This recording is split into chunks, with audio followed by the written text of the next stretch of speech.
Hey there, everybody. Franklin Taggart here, and it's time for a virtual coffee break. Got just a little bit of coffee left. Grab your beverage. Let's chat for just a minute. I was a guest on a podcast not too long ago hosted by Ruben Schwartz, and the podcast is called Sales for Nerds. And in that podcast interview, one of the things that came up was the idea of that I don't actually encourage the people who I'm working with who are going into creative fields I don't encourage them to entertain the idea that they have to pay their dues in order to get the types of opportunities that they want. And I also I don't believe in the trope that art should be suffered for, and I don't believe in the trope that that an artist needs to starve in order to be legit. And those were some things that came out in that interview, and I wanted to talk a little bit about them because I really feel like that a lot of the perceptions that we carry forward about creative people and the lives that they lead and the career paths that they choose, I think that those need to be challenged at every level. And I'd like to start with the idea that if you're a creative person, that there is a certain number of years of paying dues. And by paying dues, what that usually means is that you just take whatever gig you can get and just put in the time, right? Now, I know a lot of folks who have approached their careers that way, and I have to let you know that early on in my career, I approached it that way, and thinking that I was actually, that there was some big ledger in the universe's sky saying that, if I do this and this and this and this, that I will be owed something on the other side of things. And what I found is, people who enter into a creative career path with that mentality end up paying dues for the majority of their careers, right? I can't tell you the number of people that I know who've been in careers, like in music careers, for 20 and 30 years. And they're still in the mindset that they have to pay their dues in order to get the gigs that they really want, or in order to get the audience that they really want. So I'd like to clarify a little bit about what I was talking about in that interview and about what I really think about that. I feel like that if you are truly a talented person and you are bringing something of value to people in terms of affecting the quality of their life in a very positive way, I don't see a reason why you can't charge for that, and I don't see a reason why you can't make a decent living doing that. Now, all of that said, I do feel like that there's a stage in your process, in every creative person's process, where you've got to go through the learning. And the learning, of the craft very often, some of that is done, in a situation or situations that they're not necessarily very lucrative, right? So when I was, first starting out as a songwriter, this was years after I had been, a guitar player in some decent bands. I didn't start really writing and performing songs of my own until I was in my 30s. And when I started to do that, I just started going out to open mics and songwriter nights so that I could get experience playing in front of a group of people. Now, I don't consider that paying dues. I consider that just a part of the learning process. The paying dues part of it means that there's kind of a mentality that says that creative people need to be willing to do what they do for whatever people are willing to pay or not. And so a lot of times when people are saying that you're paying your dues, that means that you're taking the gigs that are free, or you're taking the gigs that are exposure gigs, and they don't ever end up going anywhere. Rarely do. I can count on one finger the number of gigs that I took over the course of 42 years that were where exposure was promised and an actual gig came out of it. I can count that on one finger. It happened exactly one time in the totality of my career. It's a fantasy that doesn't exist in the real world. So one of the things that I always look at for the people that I work with is that I think it's important for people to have a very clear vision of the kinds of things that they want to do creatively.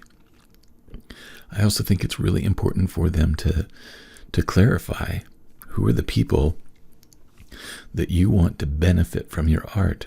And I don't encourage them to say, well, I want everybody to benefit from my art. What I really want is I want an answer to that question that says the people who are going to be most benefited from the things that I create. As an example, I've got a client who makes wonderful, wonderful artwork, but that artwork is not necessarily lighthearted, optimistic, or fun. It actually has kind of a dark side to it. Well, one of the things that happens is that this person, uses their art process as a way of working through, their recovery from trauma. Well, guess who really responds favorably to that artwork? Other people who are going through recovery from trauma, right? So one of the things that's really interesting is like this person doesn't want to show their stuff in a gallery where people mostly are looking for, beautiful nature, landscape paintings or photographs. This person really needs to be in places where there are people that are experiencing, the process of recovering from trauma so that they can actually understand and relate and resonate with the artwork, right? This person, I think that this person would look at being in one of those frou-frou galleries as paying her dues. And it's 100% not necessary if she could find the right audience.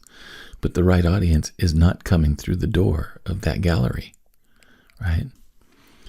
So the thing that I always look at for people who are going into creative career paths, whether it be music or art or writing or dancing or whatever it is that you're doing, I really feel like that you're really doing yourself a disservice if you just kind of enter it haphazardly and fly by the seat of your pants.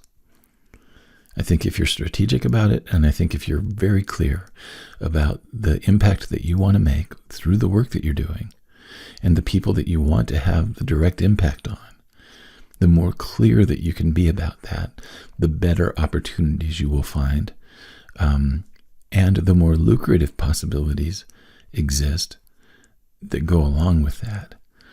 A good example of that is there's a friend of mine that he's a singer-songwriter, and he discovered, I don't know, probably about 20 or 25 years ago, that there was a really strong audience whenever he went to play for conferences or gatherings or professional meetings where there were a lot of psychologists and therapists and psychiatrists in the building.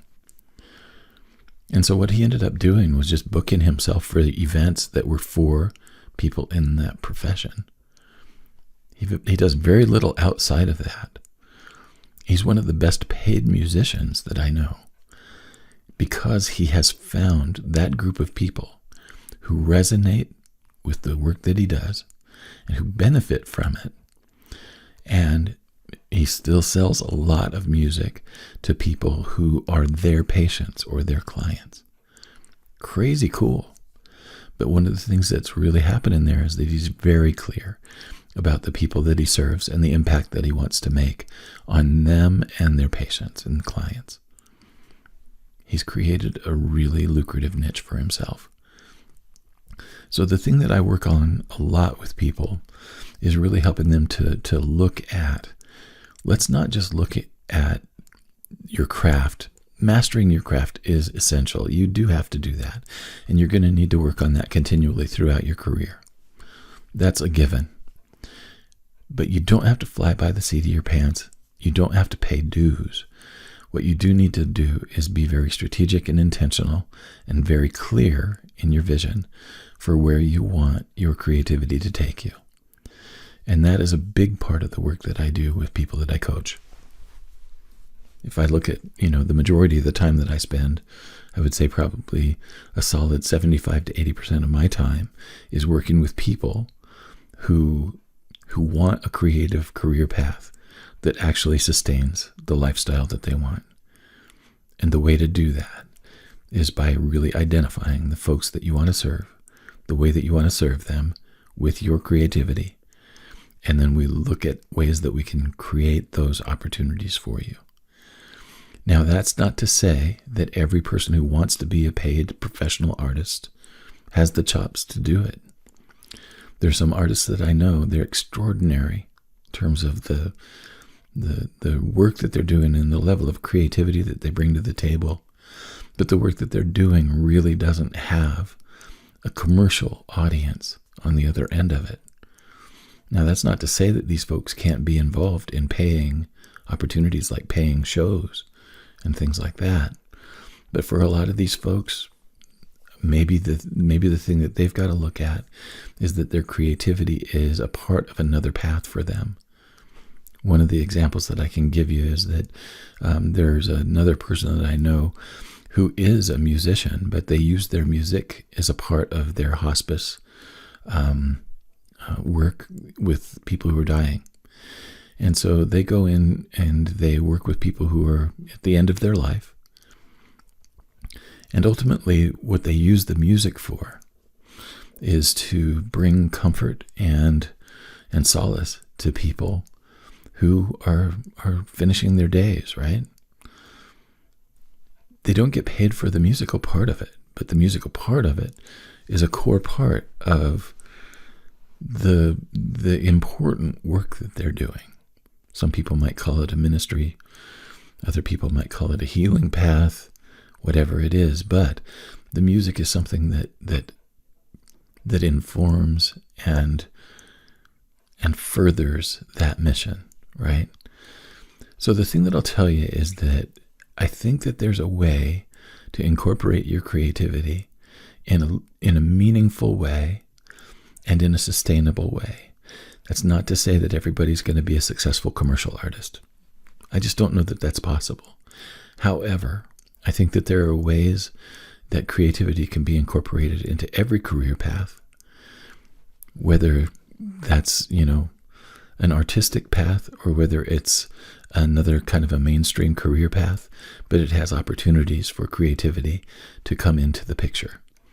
So those are the thoughts that I've got about it today. I really feel strongly, again, this idea that a creative person has to pay their dues in order to deserve good opportunities.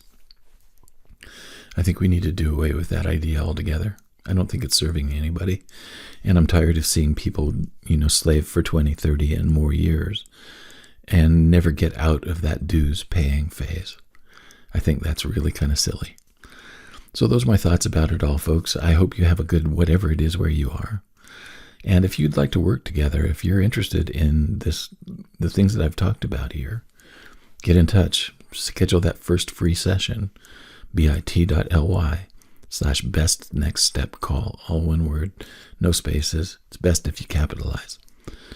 Best Next Step Call. But I would love to work with you if you are ready for that direction in your life.